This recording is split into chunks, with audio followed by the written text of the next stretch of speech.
our NASCAR reporter, Heather Williams. Heather, how did the race go today at the Kansas Speedway?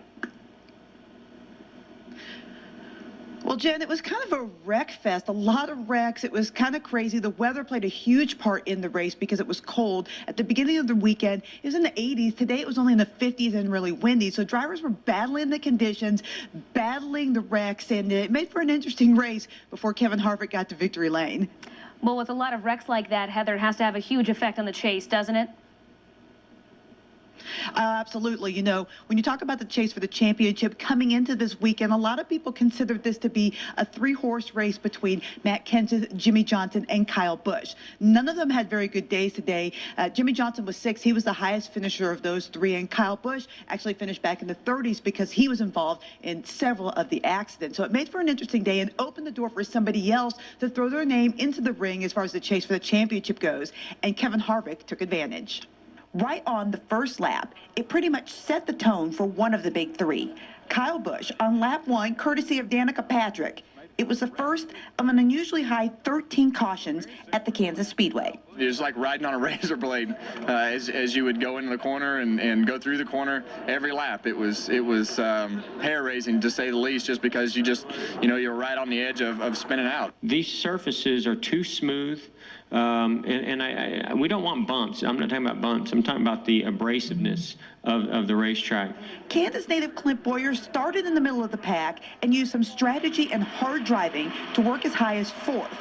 But he couldn't hold it up front and fell back to a 14th place finish, and a day that was miserable. Our whole weekend was miserable. I mean, it was just, we tried and tried and tried. We fought, and we just missed the setup. This tire kind of threw everybody for a loop, and certainly we were no exception. But it just one of those deals. Moving forward in general was difficult, which made restarts even more exciting, with drivers trying to get as many positions as they could whenever they could. The restarts were where you could win or lose it, because that's where everybody knew that they had to get aggressive to try to make up positions, and we had a lot of restarts today. So that was where the races were won and lost, and track position was gain or loss. Harvick started up front and finished there, and now his team is right in the middle of the chase picture. Well, everybody's kind of written us off all year, especially from a media standpoint. So we don't forget things like that. And then obviously for us, it's fun because we haven't had to do a whole lot, and everybody's kind of sat back and we've kind of flown under the radar a little bit, I guess you could say, and had fun doing it. And as I mentioned, this has a huge effect on the chase for the championship point standings. Kenseth is still your leader, but he's now only 3 points ahead of Jimmie Johnson, with Kevin Harvick moving into 3rd place, just 25 points back.